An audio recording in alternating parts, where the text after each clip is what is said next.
Benny and Julia are clearly children in our dialogue. Benny says to Julia, "Mom says we're supposed to share." Of course, he says that Mom says. That gives him some authority.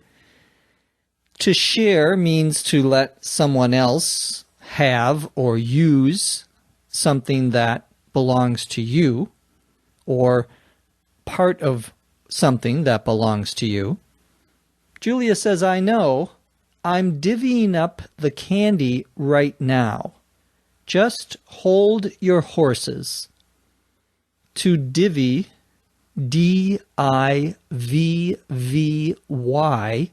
up, is a two-word phrasal verb meaning to divide something or group of something into two smaller groups or three smaller groups, at least two. You're deciding how something is going to be shared or distributed. It could be money. Here, it's candy. You could also talk about divvying up the work on a project. I'll do this part, you do that part. Julia tells Benny to just hold his horses. To hold your horses is an informal phrase used to ask someone to be more patient, to wait. It's sort of a thing that you would say to perhaps a friend, a family member.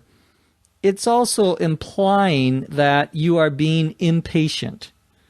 If someone keeps asking you questions over and over again and they don't stop, and you tell them, "Just hold your horses, will you?"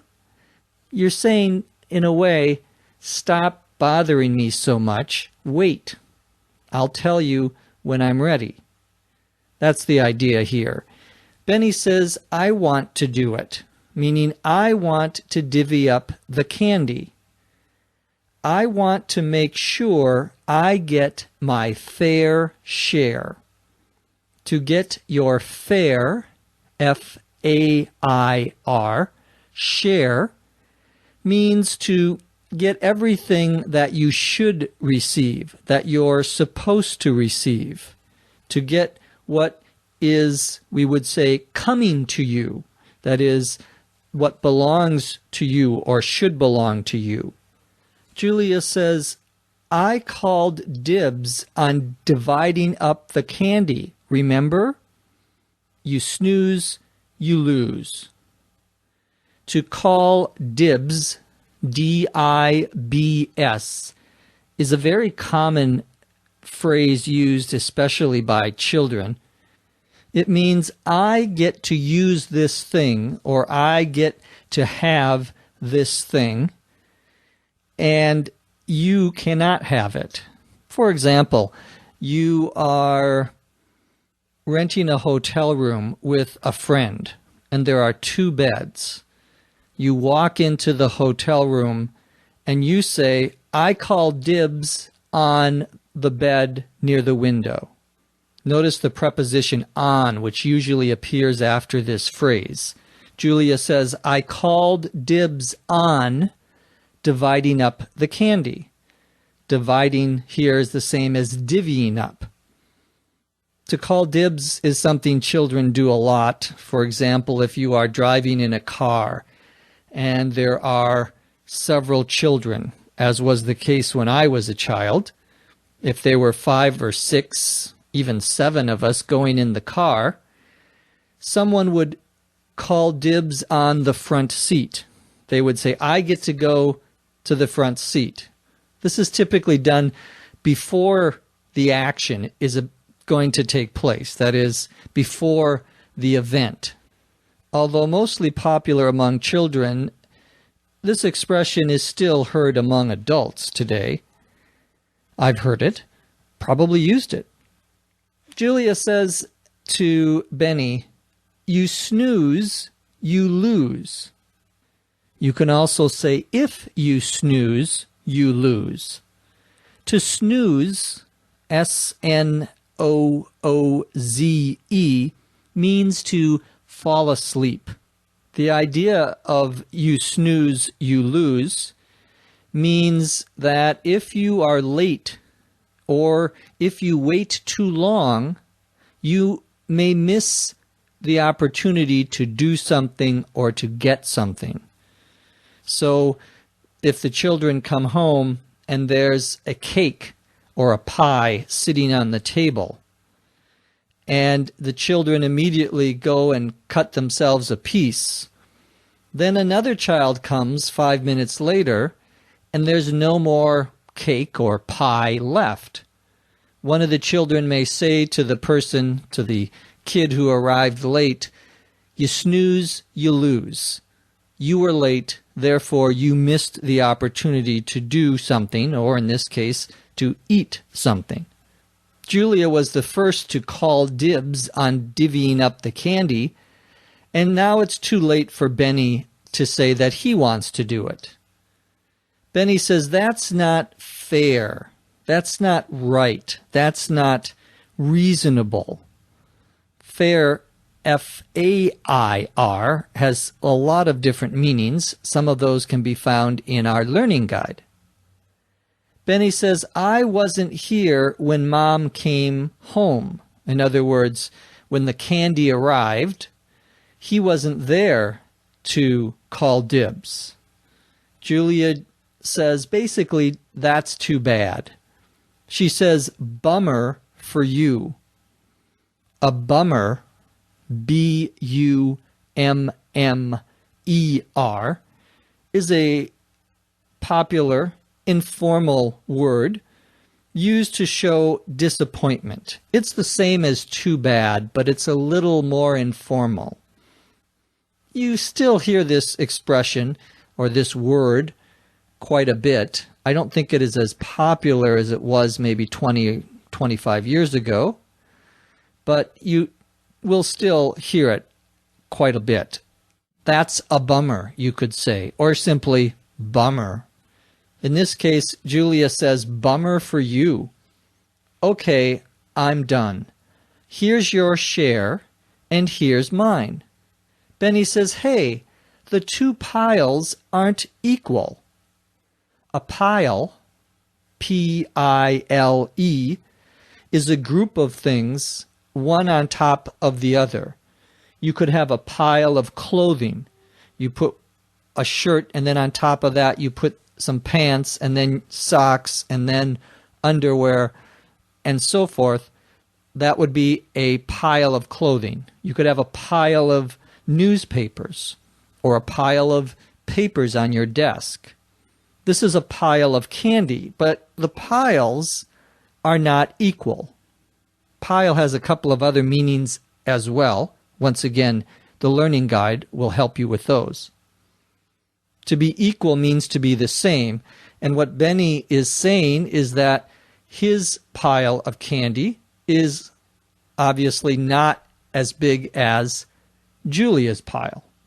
Benny also complains that Julia definitely got the lion's share.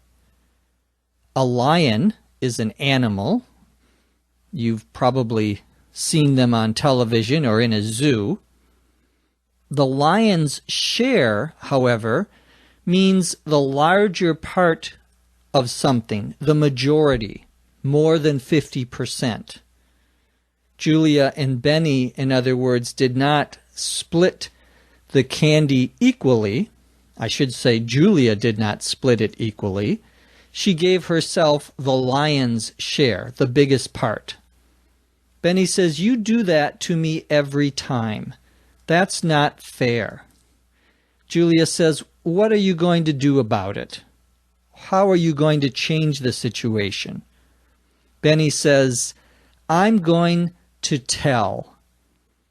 To tell in this dialogue means to let someone know about something bad the other person has done.